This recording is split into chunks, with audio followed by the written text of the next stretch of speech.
एक बार की बात है, एक जवान बौद्ध भिक्षु अपने मन में उठने वाले नकारात्मक विचारों से बहुत परेशान था। ना चाहते हुए भी उसके मन में तरह तरह के गलत विचार आते रहते। उसका स्वभाव भी काफी चिड़चिड़ा हो गया था। वह बात बात पर गुस्सा हो जाता, दूसरों के प्रति जलन और नफरत की भावना रखता, लोगों की बुराई करता और अपने मन में तरह तरह की नकारात्मक कल्पनाएं करता। वह अपनी इन सब बुरी आदतों से बहुत परेशान हो चुका था। उसने बहुत से तरीके आजमाए, बहुत प्रयास किया अपने अंदर के इन बुरे विचारों को खत्म करने का, लेकिन कोई भी तरीका काम नहीं कर रहा था। अंततः एक दिन परेशान होकर उसने अपने गुरु के पास जाने का निर्णय किया। गुरु एक बहुत ही बुद्धिमान और आत्मज्ञानी व्यक्ति थे। जवान भिक्षु ने गुरु से पूछा, गुरुदेव, मैं अपने मन से इन नकारात्मक विचारों को कैसे खत्म कर सकता हूँ? गुरु ने उत्तर देते हुए कहा, नकारात्मक विचार बादलों की तरह होते हैं जो कि साफ आसमान को धुंधला बना देते हैं। अगर तुम्हें साफ आसमान देखना है तो पहले इन बादलों को हटाना पड़ेगा।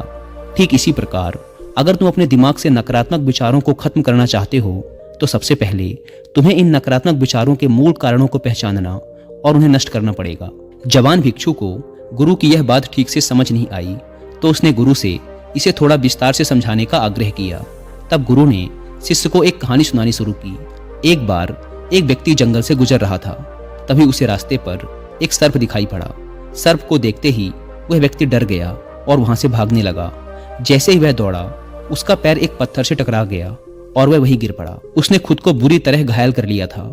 जब वह उठा और पीछे मुड़कर देखा तो पाया कि वहां कोई सर्प नहीं बल्कि सर्प के आकार की एक लकड़ी थी जो कि रास्ते पर पड़ी हुई थी।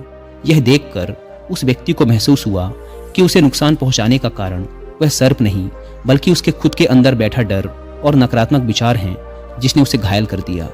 कहानी खत्म करते हुए गुरु ने उस जवान भिक्षु से कहा, मन के नकारात्मक विचार इस कहानी के सर्प की भांति हैं जो तुम्हारी परेशानी का मूल कारण नहीं है बल्कि तुम्हारी समस्या का मूल कारण तुम्हारे अंदर बैठा डर, हीन भावनाएं और अतीत के बुरे अनुभव हैं जो कि नकारात्मक विचार, गुस्सा और द्वेष के रूप में बाहर आते हैं। इसीलिए अगर तुम्हें अपने मन से नकारात्मक विचारों को खत्म करना है तो इसके मूल कारण को पहचान कर उसे नष्ट करना होगा। अब हम इस कहानी को अपने जीवन में कैसे लागू कर सकते हैं, इसके लिए कुछ प्रैक्टिकल टिप्स हैं। पहला, माइंडफुलनेस यानी जागरूकता का अभ्यास करो। अपने विचारों और भावनाओं के प्रति जागरूक रहो। देखो कि आपके भीतर क्या चल रहा है, आप अपने आसपास की घटनाओं पर क्या प्रतिक्रिया देते हैं। साथ ही मन में उठने वाले हर नकारात्मक विचार के कारण का पता लगाने का प्रयास करो। दूसरा, अपने अतीत की बुरी यादों, बुरी घटनाओं और बुरे अनुभवों को स्वीकार करो और खुद को व दूसरों को माफ कर दो। तीसरा, आभारी रहो। अपने जीवन के सकारात्मक पक्ष पर अपना ध्यान केंद्रित करो और आपके पास जो कुछ भी है उसके लिए इस ब्रह्मांड का आभार व्यक्त करो।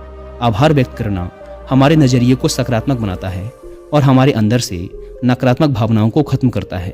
चौथा, दयालु बनो, खुद के प्रति भी और दूसरों के प्रति भी, क्योंकि नकारात्मक विचार अक्सर अंदर ही अंदर खुद की बुराई और तुलना करने से पैदा होते हैं। अपने अंदर दया भावना रखकर हम ज्यादा सकारात्मक और संतुष्ट जीवन जी सकते हैं। संक्षिप्त में ये कहानी हमें सिखाती है कि नकारात्मक विचार हमारी परेशानी का मूल कारण नहीं है। असल समस्या तो हमारे भीतर गहराई में छुपी हुई है। इन विचारों के मूल कारणों को पहचान कर हम इन विचारों को अपने दिमाग से निकालना शुरू कर सकते हैं और एक ज्यादा खुशहाल व शांति से भरा जीवन जी सकते हैं। याद रहे, कहानी के सर्प की भांति हमारे ज्यादातर नकारात्मक विचार भी सिर्फ भ्रम मात्र हैं जिन्हें हम अपने मन में पैदा करते रहते हैं। दोस्तों, मैं यहाँ पर आपको कुक एफएम पर ये वाली ऑडियो बुक भी रिकमेंड करूंगा जिसका नाम है 11 दिन सकारात्मकता की ओर। ये ऑडियो बुक एक पॉजिटिव माइंडसेट डेवलप करने में आपकी बहुत हेल्प करेगी। और अभी कुक एफएम पर अब तक का सबसे बड़ा ऑफर भी चल रहा है जिसमें आपको इसके मंथली सब्सक्रिप्शन पर मिल रहा है सीधा 70% का ह्यूज डिस्काउंट। यानी आपको इसके फर्स्ट मंथ का सब्सक्रिप्शन पड़ेगा 99 की बजाय सिर्फ 29 रुपीज का, अगर आप यूज करते हैं कूपन कोड SALE70। लेकिन यह ऑफर सिर्फ आज रात 12 बजे तक ही वैलिड है, इसलिए देर ना करें और इस ऑफर का फायदा उठाएं। ऐप को डाउनलोड करने की link description and first comment पर मिल जाएगी। धन्यवाद।